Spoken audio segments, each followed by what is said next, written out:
In my chat today with my students, online students, question. Okay, this is my palette. I have white, titanium white, ultramarine blue, alizarin crimson, cad yellow light, and raw umber. Now I've got a bunch of paintings here that I'll show you, but they were all done with this palette.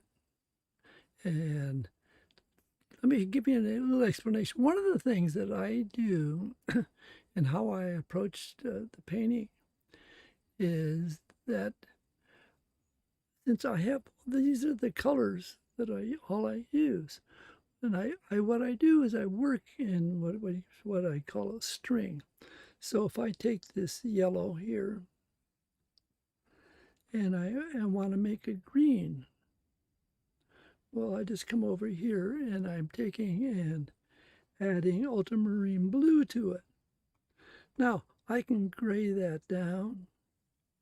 I come in here and I'm just adding alizarin. So what I do is as I'm working, I will take and mixing colors as I'm going down.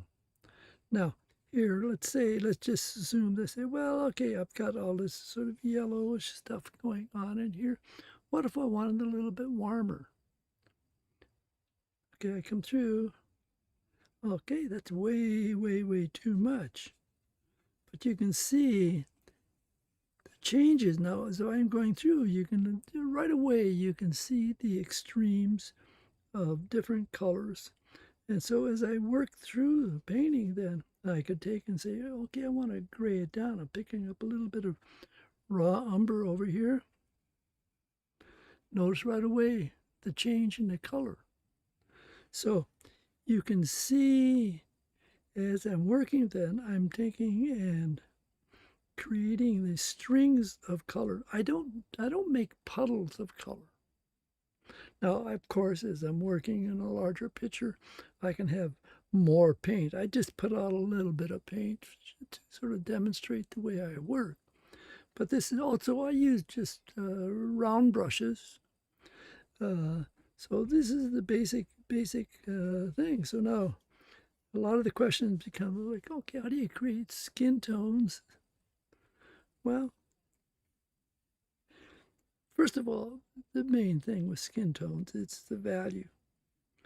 And so right here you can see, now I've just slightly changed the tone. Now I can come into that and make it a little bit more pink. I can add a little bit of yellow. I'll just pick it up from here, coming through. And now,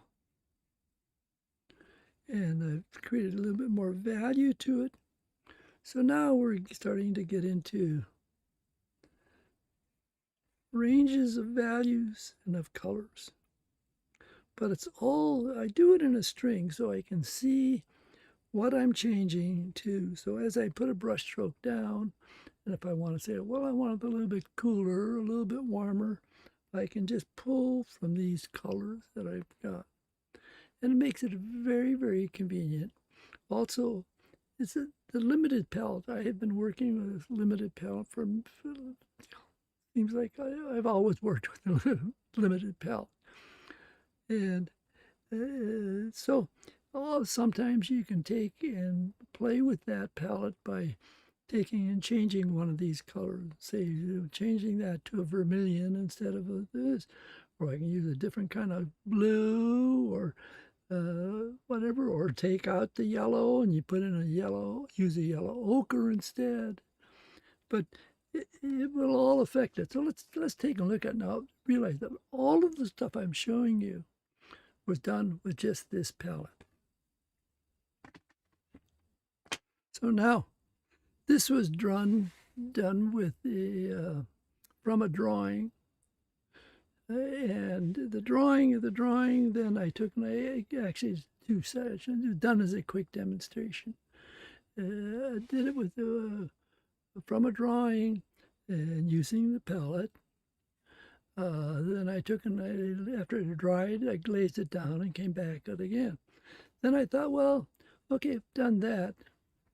Then I took and did this. Now, this was, again, just a quick sort of a compositional sketch where I took that same figure, modified it a little bit, pushing it a bit more, and added a couple more figures. Now, I could take this and develop it farther. I could take and actually try to finish it, but it's a way of working, and so I was trying to explain my basic composition ideas. So these are, again, simple demonstrations.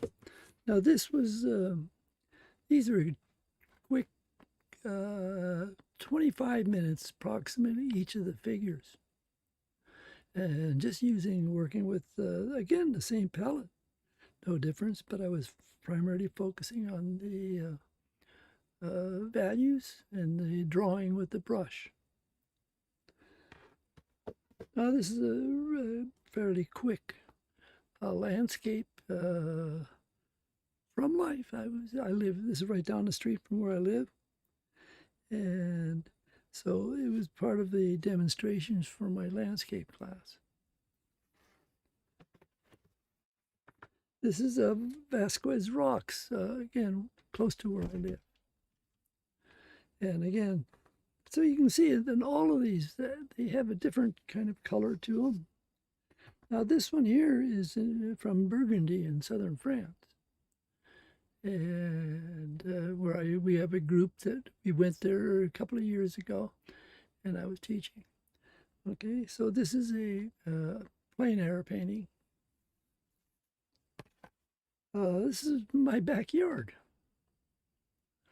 or side yard. Okay. And again, this is going out and painting. I think I recorded this. This was very, very quick sketch at a famous sort of gardens in Southern California. But notice now all the different colors that are coming through in here. Again, this is just from my limited palette. And this is from the same garden, discount scale. What are these? 8 by 10, 8 by 10. And I try to take in working even small scale like this. I would like to have it look like a large painting. So I spent a lot of time thinking about the composition. I do thumbnails. One day painting, or almost like more like an afternoon. Okay. Again, a demonstration. This was a demonstration for my painting class, online painting class. And again, building it up.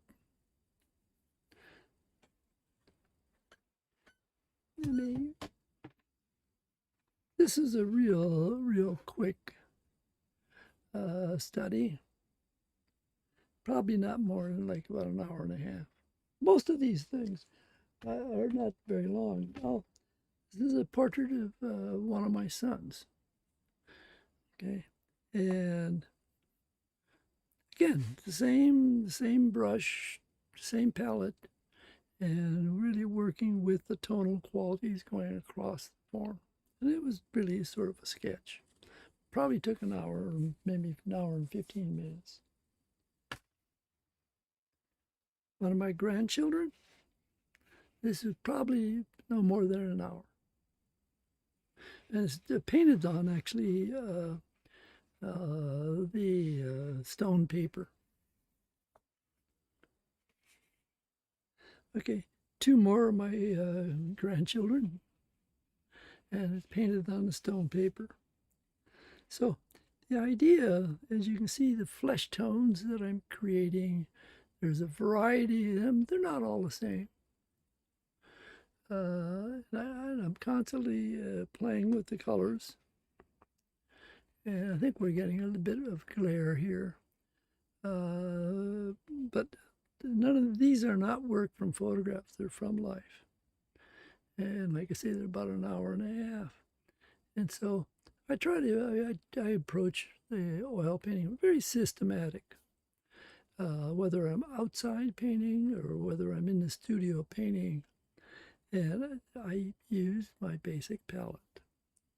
Primary colors makes it a lot easier. Now, when I'm in Europe this year, I'm going to be teaching a painting class in Vienna and a portrait class. And, well, head painting. I don't like to call them portrait. Head painting class. Okay. And so if you're in Europe this year, leaving next week from tomorrow. And we'll be in Brussels doing sketching. And I am bringing my paints with me. And then we're going to be going to Vienna.